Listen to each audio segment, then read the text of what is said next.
Olá, muito bom dia para você. No último dia 13 de agosto, completou 10 anos da morte do ex-governador de Pernambuco e candidato à presidência da República, Eduardo Campos. Ele e sua equipe de trabalho e mais 2 pilotos morreram num trágico acidente aéreo em Santos, no litoral de São Paulo.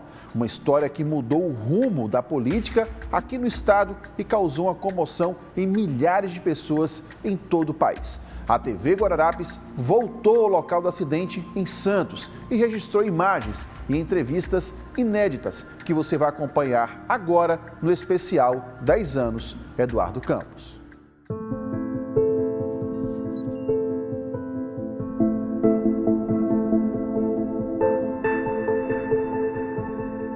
Há 10 anos, a tranquilidade do bairro do Boqueirão, em Santos, no litoral de São Paulo, era interrompida bem no meio da manhã. Primeiro acordei com um zumbido muito forte, eu estava meio na cama e eu acordei porque era muito forte. Aí eu senti um estrondo, teve uma onda de choque que acabou quebrando todos os vidros lateral do meu prédio todo, né?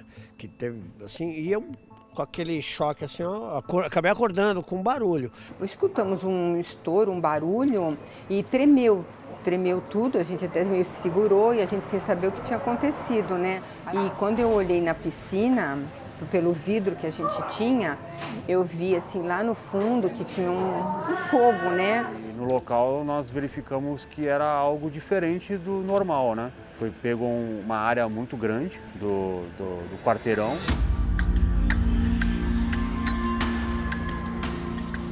O jato Cessna, de prefixo PR-AFA, decolou do aeroporto Santos Dumont, no Rio de Janeiro, às 9h50 da manhã, com destino a Santos. Na chegada ao litoral paulista, o piloto decide arremeter, devido ao mau tempo. Controle São Paulo, Papa Romeo Alpha Fox Alpha, vai fazer a Eco 1, da pista 35, vai fazer o bloqueio de Santos e o rebloqueio, ok? Depois que a aeronave arremeteu lá na base aérea de Santos, já por volta das 10 horas da manhã, ela passou aqui, bem em cima do bairro do Boqueirão, e caiu aqui, bem próximo à esquina da rua Vaia de Abreu, com Alexandre Herculano.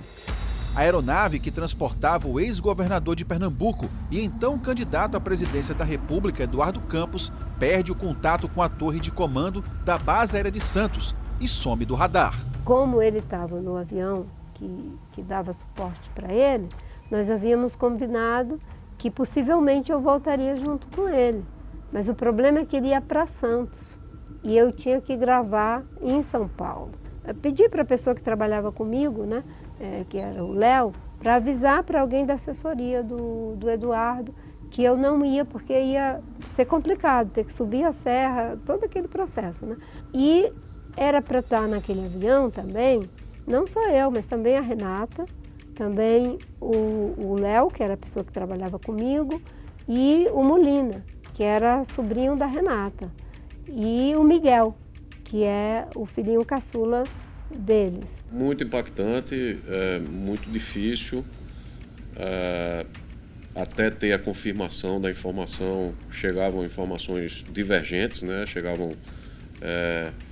Cheguei a receber informação de que ele teria chegado no evento, então assim, as informações mudavam minuto a minuto, então até a confirmação final da aeronave foi tudo muito complicado. Foi um dia muito difícil, né, porque foi uma tragédia de grandes proporções, né, um acidente de avião, e que ninguém esperava, né? Então foi uma lacuna que se ficou de um dia para a noite muito grande, né? Eduardo era uma referência na política pernambucana e era um ser humano extraordinário, né? Então ele faz muita falta até hoje e aquele dia 13 de agosto realmente fica nas nossas memórias sempre, porque foi um dia de muita dor pela perda de um grande líder.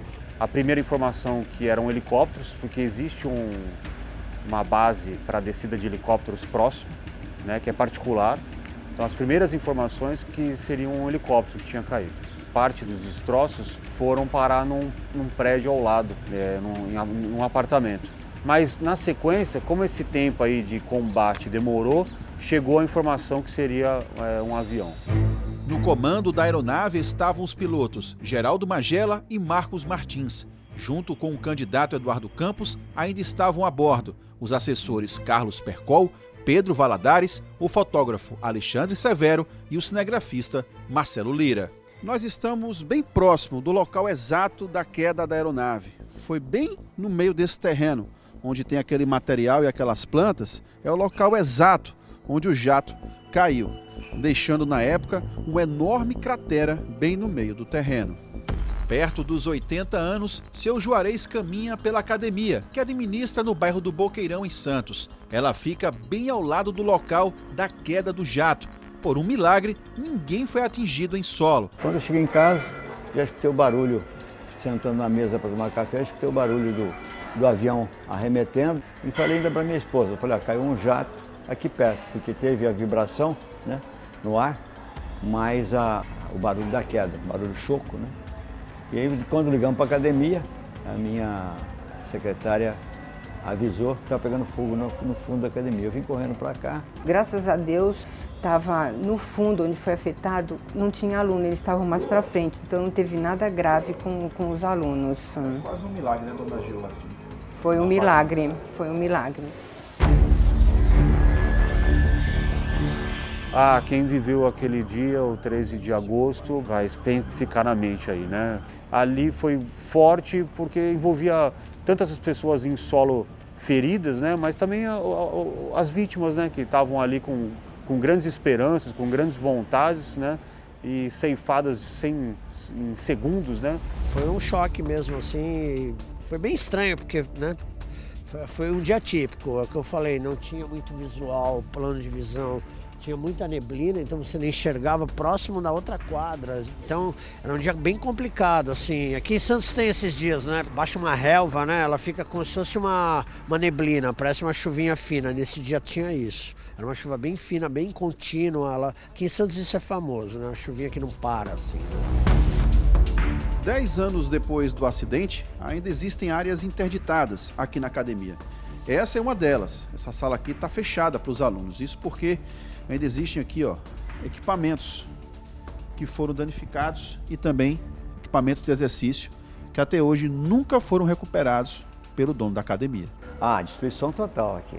Esse fundo aqui, dali da terceira coluna para cá, estava tudo destruído. Tirou a parte do telhado, tirou tudo aqui tudo cheio de escombro em cima dos equipamentos. Se estivesse aqui com o pessoal, teria morrido gente com certeza absoluta, né? Inclusive talvez até eu.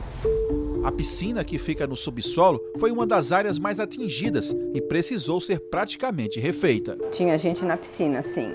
Inclusive na primeira piscina tinha uma professora, uma mãe e uma bebê. E o vidro que ficava atrás da secretaria, ele quebrou, ele caiu, machucou levemente a bebê e a professora. E só tinha um aluno na piscina grande, né, onde o professor conseguiu tirar ele, trouxe para frente, para o vestiário, e aí o pessoal da musculação conseguiu sair todos, graças a Deus. Eu passei mais de um ano de porta fechada. Eu fui voltar aqui um ano e pouco depois. A gente continuava vindo aqui ver as coisas e tal, tentando fazer alguma coisa, mas tudo bem. Eu fiquei numa sala emprestada no colégio da minha filha, eles me emprestaram uma sala, eu consegui 8 equipamentos consignados de um amigo nosso e ficamos aqui.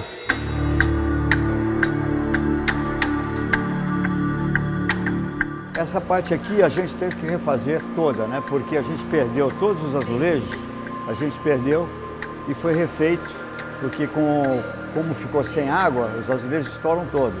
Então a gente teve que refazer. E a parte de encanamento a gente perdeu tudo, perdeu aí 280 metros em cano de 2 polegadas, que era feito tudo por fora. Como você viu, eu mostrei ali, ele foi colocado tudo externamente na piscina, né? Então aquilo que entrava todo por baixo, a gente colocou lateral. Se observar aqui no canto aqui, o cano de ralo de fundo, ele entra aqui por fora e desce, né? Porque a gente teve que lacrar e transformar em tanque. Dona Cristina é moradora do edifício Jandaia, também atingido pela aeronave. A aposentada é uma das poucas pessoas que ainda permanecem no prédio após o acidente de 2014. Aqui era casa de ninguém o prédio, né? Porque era saída pela Alexandre Herculano e aqui, né? O muro, tudo aberto. ficou tudo aberto. E a casa da senhora ficou? Toda aberta. O bombeiro teve que arrombar a porta para poder entrar, né, para ver se tinha dentro de casa, porque ninguém respondia, né? Olha, se você olhar o mapa de Santos, né, se você verificar a nossa região, ela é muito povoada, né, muito intenso a construção de prédios e apartamentos, apartamentos, casas, mas se você verificar ali o local, né, e verificar onde ele caiu, realmente, com certeza tem uma presença superior aí a nós aí que acabou indo para aquele espaço e não atingir ninguém no solo. Realmente Deus estava presente naquele dia. Quase 4 anos depois, a Polícia Federal concluiu o inquérito sobre as possíveis causas do acidente. O relatório final apontou 4 possibilidades: desorientação espacial dos pilotos devido ao mau tempo em Santos, a colisão com um pássaro ou outro objeto no ar e até mesmo uma falha no compensador ou no profundor, peças que ficam na cauda da aeronave. As quase 40 famílias que tiveram algum tipo de prejuízo com o acidente ainda não receberam uma indenização. Nenhuma ligação, nada, absolutamente nada. Veja, tentei contato com um dos advogados, expliquei a situação, vamos tentar fazer um acordo, eles estão realmente necessitados, até hoje. Eles perderam absolutamente tudo, perderam um animal de estimação, tudo foi queimado, por sorte saíram com vida. Cada réu imputa ao outro responsabilidade, mas nenhum assume. Então de quem que é a aeronave? Se nenhum réu assume, de quem que é a aeronave? Da Dona Régina, que não é, né? Da família dela não é. Apenas 2 famílias teriam fechado um acordo. As demais ainda aguardam por justiça. Vamos até o fim, por justiça. Vamos conseguir, se Deus quiser, fazer justiça. Vai fazer o quê, né? 10 anos. Talvez a gente receba. Eu acho que a gente espera, né? De uma forma ou de outra, aí a gente continua perseverando.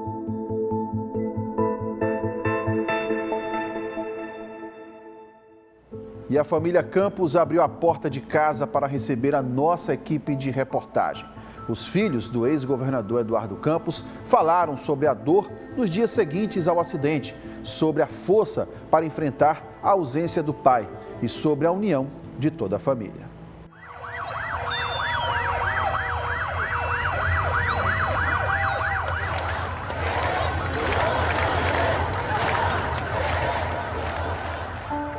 Sem sombra de dúvidas, foi o dia mais difícil da minha vida. É uma coisa que, assim, se você imaginar que vai passar por isso, você jamais acredita que vai aguentar. Pelo menos é a forma como eu vejo, assim. Se eu fechasse o olho 2 dias antes e imaginasse que ia acontecer isso, eu diria, eu não aguento passar por isso. Então, ninguém acha que aguenta passar por algo desse tipo.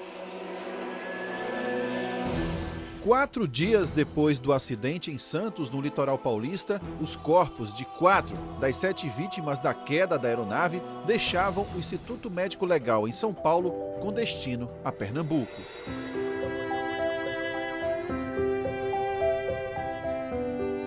Carlos Percol, Alexandre Severo e o ex-governador Eduardo Campos foram velados em frente ao Palácio do Campo das Princesas. Nem sempre o tempo ajuda, né? As pessoas dizem, com o tempo melhora. Nem sempre o tempo ajuda. Nem sempre. Às vezes o tempo, enfim, piora ou maltrata ou dá mais saudade. Mas é um pouco de que na vida, muitas vezes você vai estar diante de um caminho que não tem muitas alternativas. E você tem que ter coragem, tem que ter fé, muita fé e atravessar.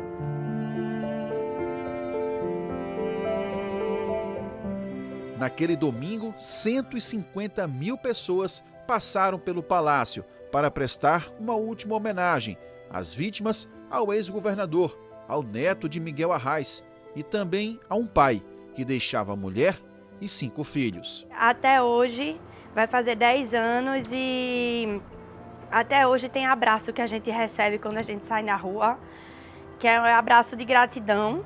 Né? E é um abraço que traz ele para junto da gente. Né? Abraço, às vezes, de gente que a gente nem conhece e que é a presença dele na vida da gente, que eu não tenho dúvida que ele acompanha a gente, que ele está presente. Começou o dia com muitas incertezas, com informações que a gente não sabia exatamente o que eram e como confiar, e depois viveu ali 4 dias de muita unidade, de muita fé, de muita apreensão aqui, né, junto com amigos, junto com a família, junto com as pessoas que estavam unidas também em oração com a nossa família, para receber Eduardo da forma como ele foi recebido aqui pelo povo de Pernambuco. Eduardo Henrique Acioli Campos nasceu no Recife, no dia 10 de agosto de 1965, filho do poeta Maximiliano Campos e da ex-deputada federal Ana Reis. Digo sempre que essa tragédia não estava no script, mas a nós não nos resta outra coisa senão celebrar a vida, lembrar sua história e levar seus ideais adiante. Só assim construiremos o Brasil dos brasileiros. Maria Eduarda, João Campos, Pedro Henrique, José Henrique e o pequeno Miguel são os frutos do casamento de mais de 20 anos com Renata Campos. Eduardo Campos foi governador, ministro, deputado, secretário de Estado, mas nenhuma agenda intensa tirava do político um papel que ele sempre fez questão de exercer: ser pai. Painho era um pai muito presente e um pouco do que me falaram, ele se fazia presente quando dava e até quando não dava, ele dava um jeito de estar presente. Não só em qualquer atividade que tivesse, ele dava um jeito na agenda dele de ir, mas também até na rotina de trabalho. Eu, às vezes, tinha uma tarde livre, ele dava um jeito de eu ir lá acompanhar o trabalho com ele, manter a agenda que era super lotada e dar um jeito de encaixar a gente e se fazer presente em qualquer coisa que dava. O pai estava em Brasília quando mãe entrou em trabalho de parto. E aí Painho veio correndo, pegou o primeiro avião para chegar e estar junto no nascimento de Zé. E eu pude vivenciar agora, né, quando eu até me emociono, porque quando eu entrei em trabalho de parto, agora no meu segundo filho, meus irmãos também estavam em Brasília, né? E João tinha viajado na madrugada para Brasília, mal tinha chegado lá para uma reunião que tinha, e eles fizeram a mesma coisa que Painho fez. Pegaram o primeiro avião e chegaram e estavam presentes no nascimento do meu filho. Eduardo pai era uma pessoa muito presente, muito afetuoso, fazia questão de abraçar, de estar junto.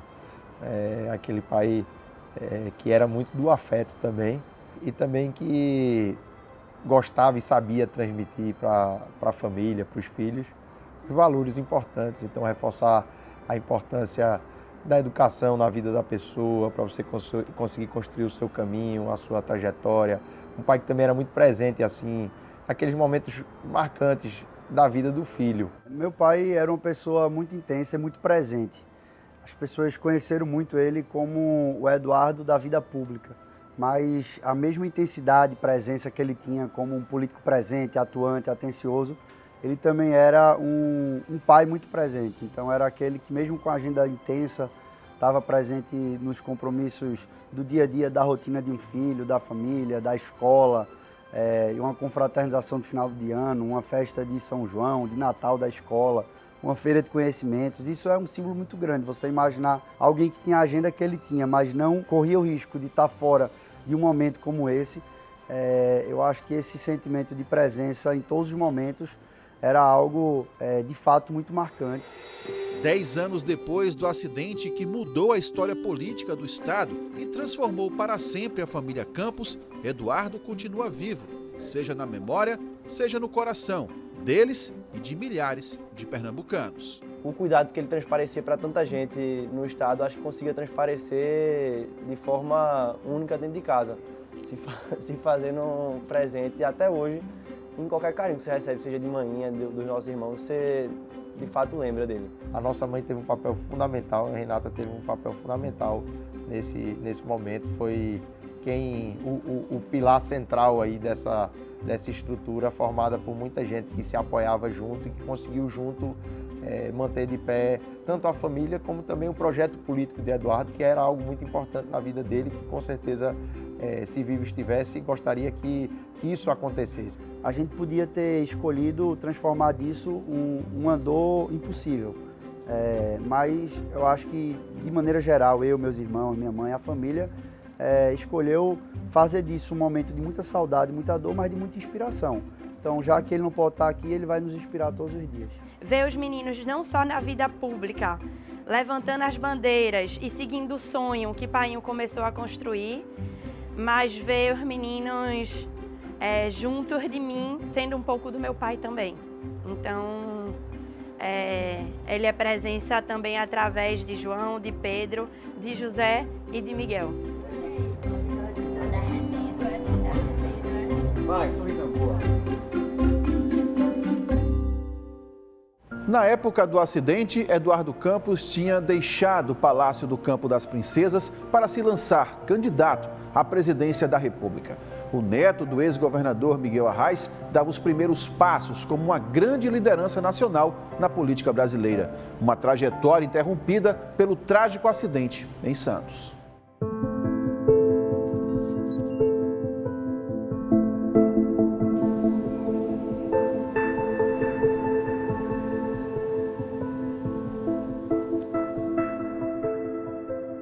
No dia 4 de abril de 2014, Eduardo Campos descia pela última vez as escadas aqui do Palácio do Campo das Princesas. Ele deixava o governo do estado de Pernambuco para se lançar candidato à presidência da República. Registro com emoção o meu agradecimento pelo apoio, pela compreensão, à minha companheira, que se não fosse ela aqui não estaria.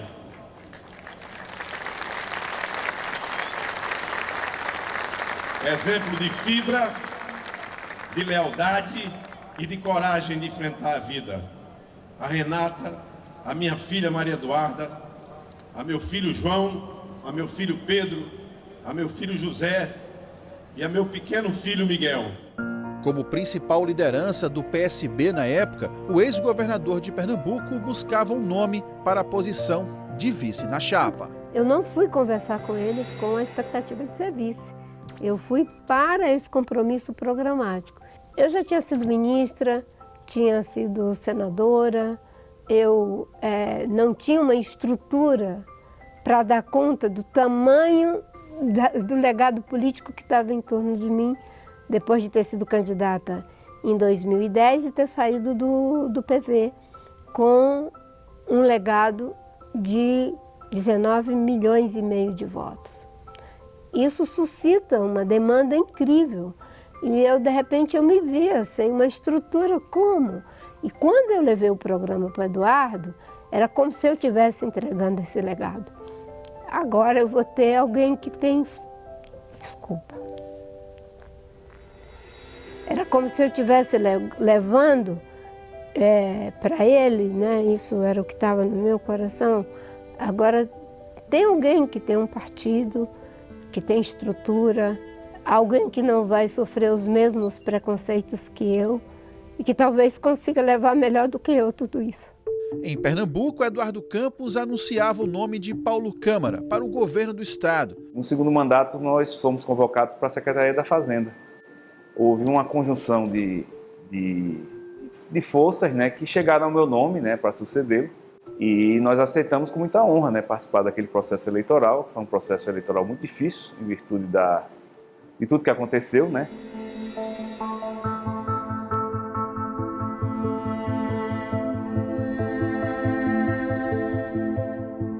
Mas aquele dia 13 de agosto mudava os planos e acabou mudando também o rumo da política em Pernambuco e no Brasil. Uma pessoa que, no vigor da vida, da sua capacidade em todos os níveis, né, que de repente não estava mais ali, né? Então foi um processo muito difícil aquela campanha.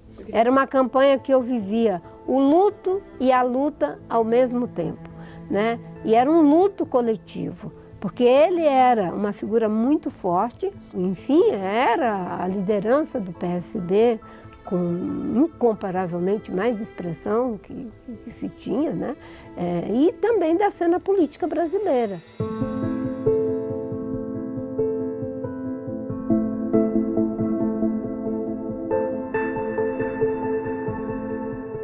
Em Pernambuco, o pleito tomava outros rumos, uma campanha carregada de emoção. Foi uma campanha difícil, uma campanha muito marcada pela emoção da perda dele. Eu tive uma experiência muito particular, que foi pedir a Renata que liberasse o João Campos para me acompanhar pelo interior. E era muito forte essa emoção com a presença dele, uma comoção popular onde ele chegava. E ao mesmo tempo enfrentar todos os desafios de uma campanha eleitoral e os desafios também que a campanha proporcionou a partir do falecimento de Eduardo.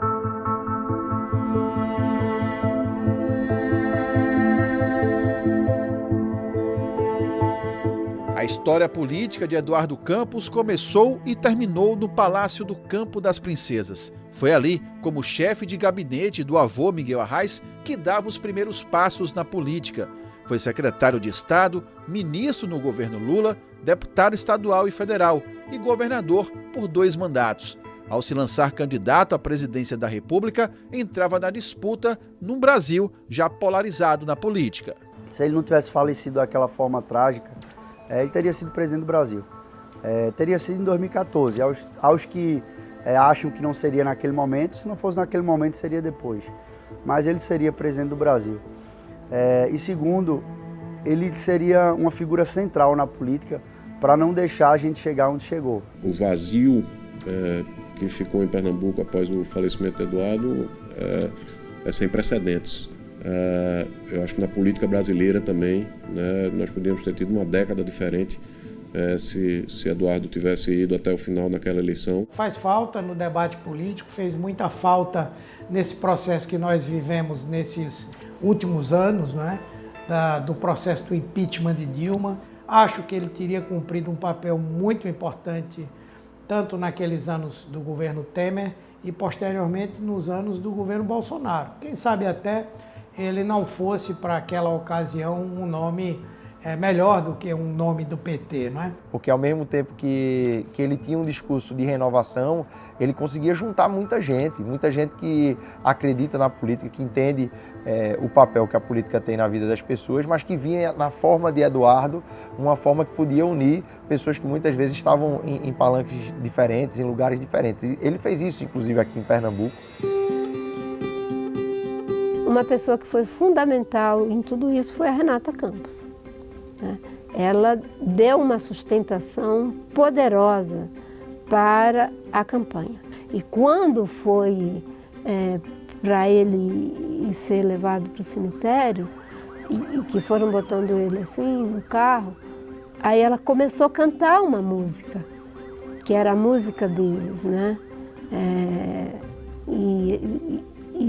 Foi uma coisa assim que eu fiquei impactada. Até hoje eu não consigo cantar essa música e quando eu ouço essa música eu sempre me emociono, que ela começou a cantar, né? E quando eu ia viajar você caía no choro. Enfim, ela cantava aquilo com uma força, assim, sabe? Que ela dizia que era a música deles.